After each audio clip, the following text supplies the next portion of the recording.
इसी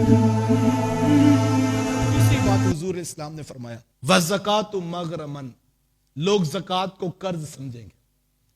जब उनसे कोई कहेगा यार ज़कात दो 2.5% ये रब का हक है, तो वो ऐसे महसूस करेंगे जैसे कोई कर्जा हमने देना है, जबकि रब के दिए हुए में से देना था। उस वक्त इसको खुश होना चाहिए था कि जिसने इतना कुछ दिया वो कहता है सिर्फ 2.5% मेरी राह पे खर्च कर दो।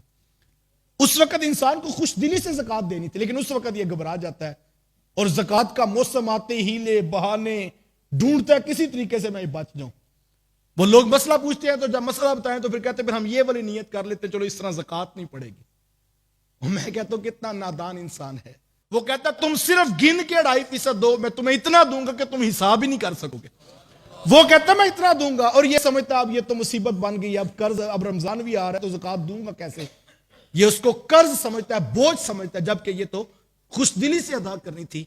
अगर अल्लाह ने तुम्हें माल दिया है उसकी ज़कात का हिसाब पूरा रखो, और यकीन जाने जो शख्स ज़कात अदा करता है उसके माल को कभी घाटा नहीं आ सकता, और जो ज़कात नहीं अदा करता वो जितना मर्जी का माल है वो ज़वाल पजीर है, उसका माल खत्म हो जाने वाला है। आज मौका है, आज अल्लाह ने जो दौलत दी है, आपको मसला नहीं पता, उलमा से मसला पूछिए।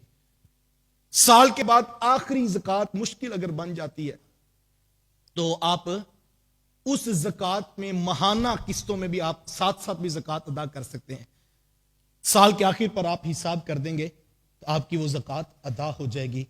तो ज़कात एक ऐसी चीज है जो माल में बरकत डाल देती है, और जो शख्स ज़कात अदा नहीं करता, बाज लोग ऐसा होता कहते हैं हम वैसे ही तो अल्लाह की राह में बढ़ा देते हैं, नहीं वैसे हो रही है, बात याद रखिएगा। आप समझते हैं हम महाना फंड देते हैं, हम जो है वो मदरसे को देते हैं, गरीबों की मदद करते हैं, यतीमों को भी देते हैं, हम कितनी जगहों पे तो खर्च ही करते रहते हैं। कोई बंदा कहता है ये हमारी इससे ज्यादा ही बनती होगी, कम ही ज़कात बनती होगी। ऐसे नहीं है, ये नहीं कि जितना भी आप खर्च करते हो सारा ज़कात खाते में डाल दे, ऐसे भी नहीं है। उसका हिसाब करें, उलमा से पूछें, उसके ऊपर नियत करें और फिर ज़कात अदा करें। एक बात। और दूसरी बात यह है कि बाज़ औक़ात इंसान जब ज़कात अदा करता है तो वो ज़कात से बचने के लिए उसमें कोई ना कोई मुख्तलिफ नीयतें डाल लेता है। तो मैं ये कहता हूं यार धोखा किसको दे रहे हो? उसको जो बंद सीनों के राज भी जानता है। क्या उसको नहीं पता कि किसने किस नीयत से प्लाट खरीदा था?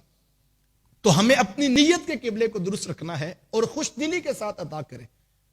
और यकीन जानिए जो सही तरह से अदा करते हैं ज़कात, मैंने कहा आप निशान लगाएं उस शख्स पर, उसके माल को कभी घाटा नहीं आ सकता।